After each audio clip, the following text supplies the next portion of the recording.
안녕하세요. 오늘은 아주 흥미로운 설교 한 편을 좀 깊이 들여다볼까 합니다. 네. 스갈에서 그중에서도 정말 마지막 장이죠. 14장 뒷부분을 다룬 설교였는데요.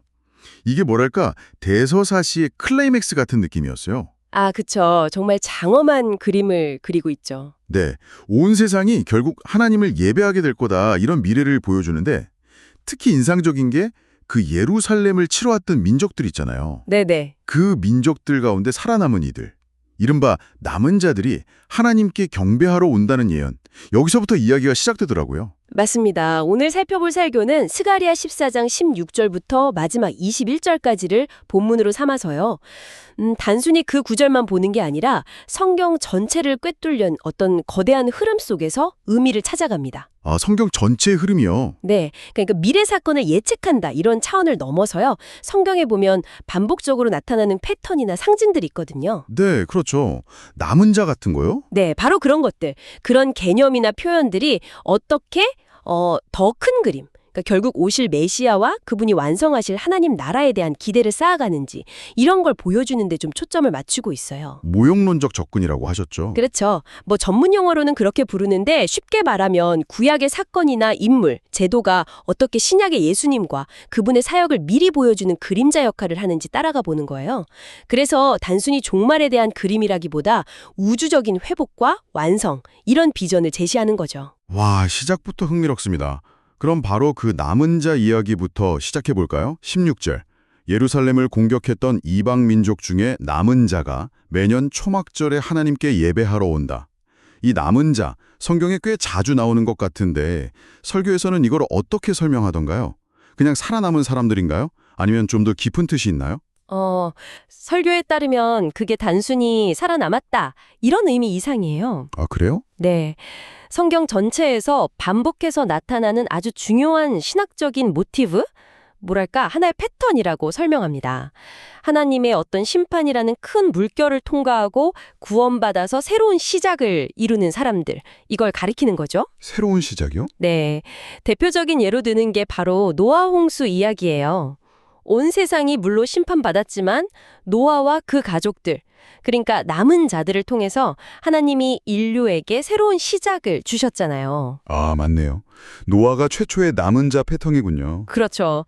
스가라의 이 구절은 바로 그 패턴이 이제 이스라엘 민족에게만 적용되는 게 아니라 마지막 때에는 심지어 하나님을 대적했던 그 이방 민족들 가운데서도 하나님을 경외하고 돌아와서 구원받는 남은 자가 있을 거다라는 아주 놀라운 약속을 보여준다고 강조해요. 와, 이방 민족 중에서도요? 네. 그러니까 하나님의 구원이 어떤 특정 혈통이나 민족의 경계를 넘어선다는 거죠. 구원의 보편성, 이걸 아주 강력하게 보여주는 예언이라는 겁니다.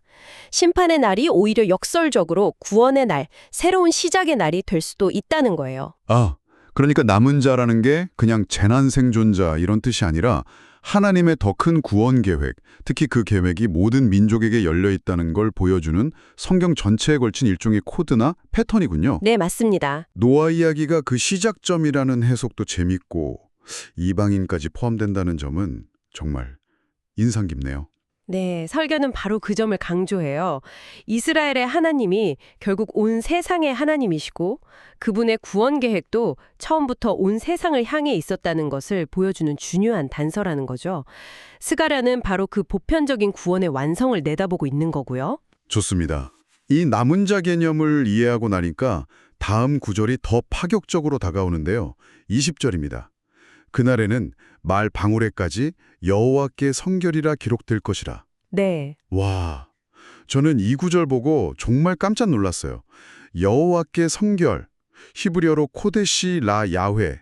이게 원래 대제사장의 관, 그것도 이마에 붙이는 금패에만 새겨졌던 문구잖아요. 네, 그렇죠. 가장 거룩한 곳에 쓰였던 표현이죠. 네, 하나님께 거룩하게 구별되었다는 최상급의 표현인데 이게 어떻게 말 방울에까지 쓰인다는 거죠? 말이라는 건 뭐 전쟁에 쓰이거나 아주 일상적인 운송수단인데 설교는 이 파격적인 표현을 어떻게 풀이하나요? 바로 이 지점에서 이 설교가 스가랴가 보여주는 마지막 날의 비전이 얼마나 혁명적인지를 잘 설명해 줍니다. 혁명적이요? 네, 이게 단순히 말이라는 동물도 구원받는다, 이런 차원의 이야기가 절대 아니라고 강조해요. 아, 그런 건 아니군요. 네, 대제사장의 이마, 가장 거룩한 곳에 있던 그 상징이 가장 평범하고 어쩌면 세속적으로 여겨질 수 있는 말 방울에까지 임한다. 이건 결국 거룩함과 속됨, 그러니까 성과 속의 경계 자체가 완전히 사라지는 새 창조의 시대를 예고하는 거라고 해석하는 거죠. 성과 속의 경계가 사라진다. 네. 설교는 이 부분을 로마서 8장에 그 피조물의 탄식과 연결시키더라고요. 모든 피조물이 하나님의 자녀들이 나타나기를 간절히 기다리고 있다. 썩어짐의 종 노릇하는 데서 해방될 그날을 기다린다. 이 말씀처럼요. 아, 로마서 8장. 네. 즉 사람뿐만 아니라 모든 창조 세계, 우리가 발 딛고 사는 이 땅과 그 안에 있는 모든 것들이 하나님의 그 거룩함으로 완전히 회복될 거라는 우주적인 비전을 담고 있다는 겁니다. 요한계시록 21장에 보라 내가 만물을 새롭게 하노라 하신 말씀처럼요. 새하늘과 새 땅에서는 창조 질서 전체가 회복되고 거룩하게 될 거라는 걸 보여주는 아주 강력한 상징이라는 거죠. 와, 모든 만물의 회복이라니 대제사장의 거룩함이 말 방울에까지 확장된다는 건 결국 하나님의 거룩함이 어떤 특정 인물이나 장소 또는 종교적인 영역에만 딱 갇혀 있는 게 아니라 그렇죠. 온 세상 구석구석까지 스며들어서 모든 것을 새롭게 한다는 의미군요. 이건 정말 우리가 평소에 생각하는 거룩함의 개념을 완전히 뒤집는 것 같은데요? 정확합니다. 설교는 바로 그 점을 핵심 통찰로 제시해요. 하나님이 창조하신 모든 것은 원래 선했지만 죄 때문에 왜곡되고 신음하게 됐잖아요. 네. 그런데 마지막 날에는 이 모든 것이 회복되어서 본래의 목적대로 하나님께 영광을 돌리게 될 거라는 소망, 이걸 이 구절이 담고 있다는 겁니다.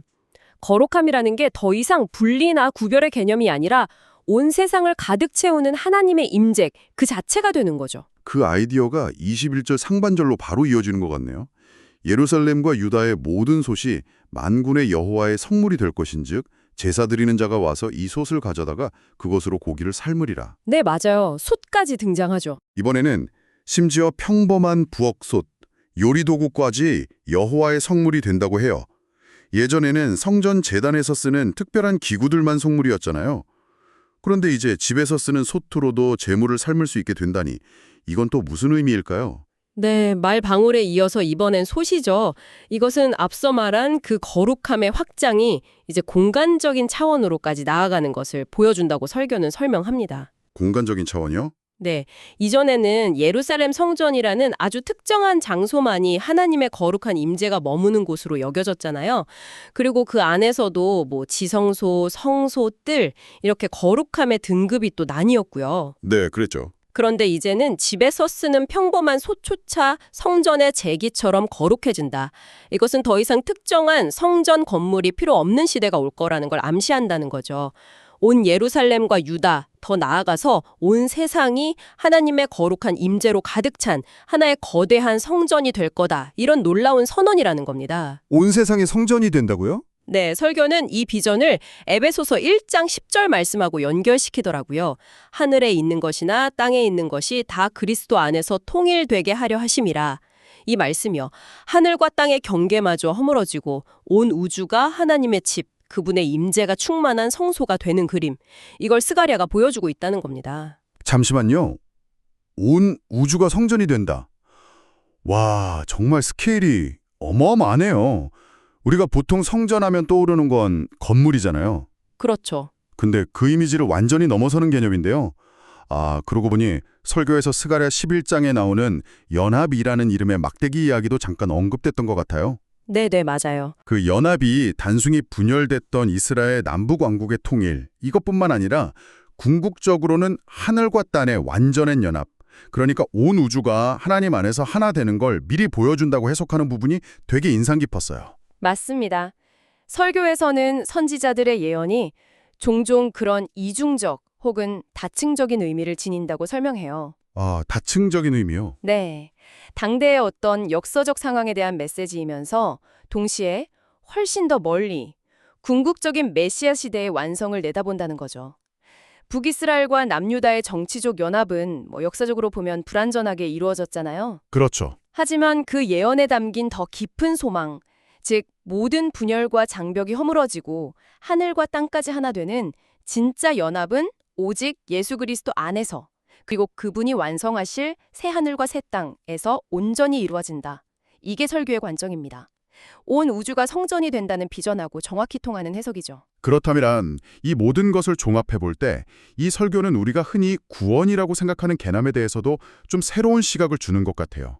네, 그렇죠. 많은 사람들이 그냥 죽어서 천국 가는 것, 이걸 구원의 최종 목표처럼 생각하는데 설교는 그게 전부가 아니라고 딱 짚어주더라고요. 맞아요. 중요한 포인트죠. 우리가 매주 고백하는 사도신경 마지막 부분, 몸이 다시 사는 것과 영원히 사는 것을 믿사옵나이다. 이 고백이 바로 이 스가랴의 비전과 연결된다고 설명하는데 좀 더 자세히 풀어주시겠어요? 네, 설교는 바로 그 지점을 아주 중요하게 다룹니다. 기독교 신앙의 궁극적인 소망은 단순히 죽음 이후에 영원히 하나님 곁으로 가는 것, 거기서 멈추지 않는다는 점을 강조해요. 아, 그게 끝이 아니군요. 네, 그건 어떻게 보면 중간 상태일 뿐이고 진짜 구원의 완성은 예수 그리스도께서 다시 오실 때 있을 몸의 부활, 그리고 그 부활한 몸으로 새 하늘과 새 땅에서 영원히 사는 것, 이것이라고 설명합니다. 몸의 부활, 왜 그게 필요할까요? 그렇죠. 만약 우리의 최종 목적지가 그냥 이 땅과는 분리된 어떤 영적인 천국이라면 굳이 몸이 다시 살 필요가 없을지도 몰라요. 그렇네요. 하지만 성경이 그리는 마지막 그림은 처음 하늘과 처음 땅이 사라지고 모든 것이 새롭게 된 바로 이 우주 자체가 하나님의 거룩함으로 충만해진 새 하늘과 새 땅이라는 거죠. 아, 이 우주 자체가요? 네. 바로 그곳에서 우리는 더 이상 죄와 죽음의 영향을 받지 않는 영광스러운 몸, 즉 부활한 몸으로 하나님과 함께 그리고 다른 모든 성도들과 함께 영원히 살아가게 된다는 겁니다. 이것이 바로 사도신경이 고백하는 소망이고 스가랴가 예언한 만물의 회복, 온 우주의 성전화와 정확히 일치하는 비전이라고 설교는 힘주어 말해요. 와, 단순히 영원 구원만 생각하면 어쩌면 이 땅에서의 삶이나 우리 몸의 중요성이 좀 축소될 수도 있잖아요. 네, 그럴 수 있죠. 하지만 성경은 온전한 인간, 즉 영과 육이 결합된 존재의 완전한 회복과 그가 살아갈 이 세계 전체의 회복을 약속하고 있다는 것이죠. 정말 거대한 그림이네요. 개인의 영원 구원을 넘어서 우리의 몸, 그리고 우리가 살아가는 이 세계 전체가 하나님의 원래 창조 목적대로 완전히 회복되는 것. 그것이 성경이 말하는 구원의 최종적인 모습이라는 말씀이시군요. 와, 듣고 보니 사도신경의 고백이 훨씬 더 깊고 풍성하게 다가옵니다. 네, 그렇죠. 자, 이제 마지막 구절인데요. 21절 하반절입니다. 그날에는 만군의 여호와의 전에 가나안 사람이 다시 있지 아니하리라. 이 구절은 좀 싶을 수 있을 것 같아요. 네, 좀 헷갈릴 수 있죠. 바로 앞에서는 예루살렘을 치러 왔던 이방 민족 중 남은 자들이 와서 예배한다고 했는데 왜 갑자기 가나안 사람은 다시 있지 않을 거라고 할까요? 이게 혹시 특정 민족을 배제하는 것처럼 들릴 수도 있는데 설교는 이 부분을 어떻게 풀어가나요? 그리고 이 가나안 사람이라는 단어 자체에 또 다른 의미도 숨어 있다고 하던데요. 아주 중요한 질문이십니다.